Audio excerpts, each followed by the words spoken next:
All right, I am excited to see Leigh-Ann's barbecue transformation, so let's have a look at how she worked her magic. I picked up this beauty of a barbecue for only $20 online, and I knew that it still had loads of potential. It just needs a little bit of a facelift. So I've already given it a really good cleaning, sanded down all of the loose paint on top, and taped off all the areas, including the heat gauge that I don't want to paint over. But here's a few tips if you want to paint and refresh your barbecue. First of all, you want to make sure you're using the proper paint. And in this case, I'm using a high heat barbecue paint that can go up to 650 degrees on a surface. So this will be great for barbecues, grills, and even outdoor fireplaces. The next thing is when you're working with a spray paint, you want to make sure that you're using consistent light coats. I always say 3 light coats is better than 1 heavy coat, and that way you'll avoid any dripping. For $20, this sucker's gonna look like $1 million when I'm done with it.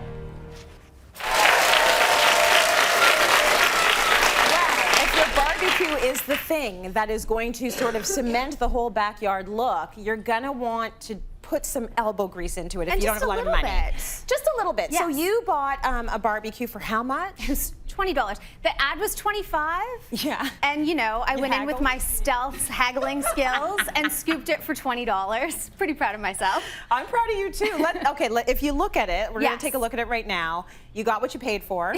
You absolutely did. But the important thing is, if you're buying something like a used barbecue, inspect it to make sure that the bones of it are still in great condition. Right. Because you don't want to be sinking a ton of money into replacement parts. Once you add a lot of those up, sometimes it's just less expensive to go buy a brand new one. Totally. But the bones of this particular one were fantastic. It really just needed cosmetic love. It wasn't a very old barbecue. And in fact, it's the exact barbecue that we used to own and donated. So we may have just bought it back. Maybe you did. It's very possible. Maybe you did, and then you spent some time and put some love into it. Yes, and the main thing is really cleaning the barbecue, and this not only becomes a DIY refresher, this is a maintenance for your barbecue that you might already have. So we're going to talk a little bit about that, but it was the cosmetic changes that made the world of difference. Okay. And it's amazing what you can do with just a fresh coat of paint. So are you ready to see what she did with this barbecue? Remember before, the peeling paint, the rusted bottom, all of it, and now it's just got a nice little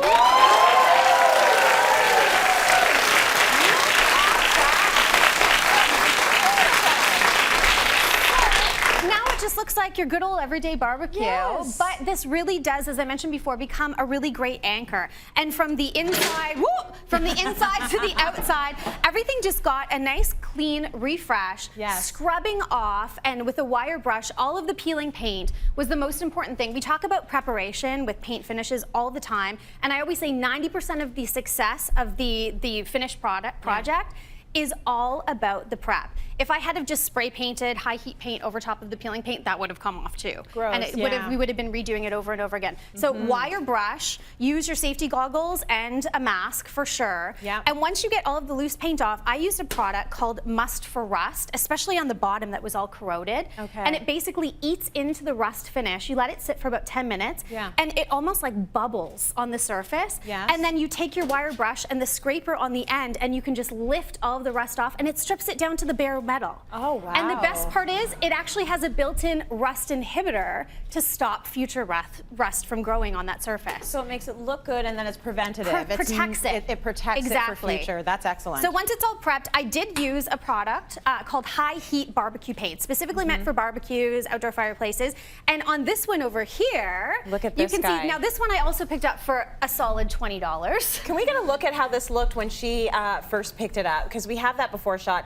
This one looks almost worse to me. It really does. What is very, all that? very what is weathered. all of that white stuff? Well, you know, that's the elements that have really taken its toll on the surface. Yeah. The paint is literally chipping off of the top. I know, you really have to give your hands a wipe. There's rust that's been bleeding down through the paint surface as well. And if we open it up, I don't think it had ever been cleaned. There's I'm pretty sure I could scrape together a whole burger on the barbecue there. It's really, really gross. Yum. So as you can see, just from the outside, I went through the same process with the Must for Rust, wire brushing. You can even go in with a lighter grade of sandpaper, lighter grit, to just smooth out the surface as much as possible. But I wanted to show something a little different. I used a copper finish that's also an ultra high heat paint. You can also get this in stainless steel. So if you really want to make this the focal point of the space, then adding a color like this that can maybe tie into the rest of your decor is a really fun way to do that.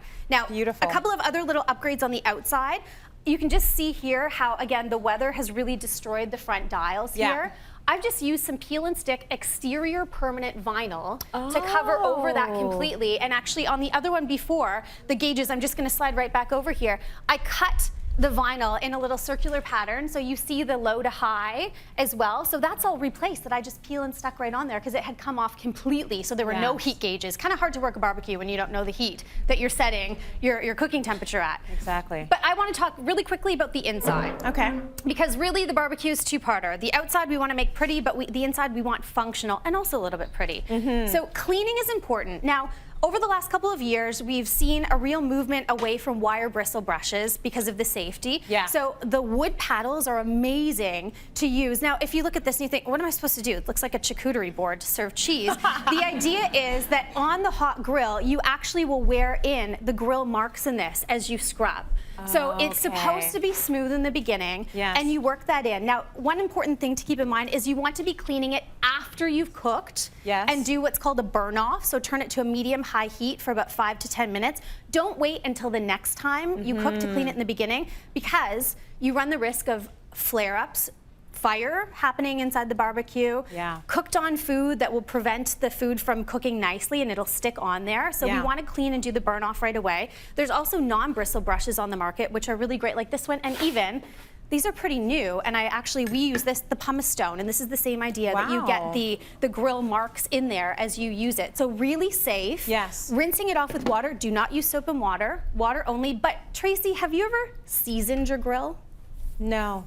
You've never seasoned it? Like season the actual grill versus seasoning my meat? Yes! Okay, I season my meat. Now, this is something that I promise you, if you just take this step alone, you will extend the life of your grills exponentially. Okay. After every time you cook, and then you do your burn off for 5 to 10 minutes and use either your paddle or your pumice stone, then just pick up an oil that is a high smoke point oil, so such as avocado oil, safflower oil, and all you're gonna wanna do is brush it onto your grills when the grill has cooled. And you just let it sit. Just let it sit, and this will soak into, especially if you have cast iron, and the next time you go to cook, your food will slide around like a beauty on there. Nothing will stick on there at all, and it will make your cleaning so much easier each time you go. That's so much easier. Tip. One small tip will make the hugest difference to seasoning and prolonging your grills. Okay, season the grill, guys. Season the grill. That is the takeaway here.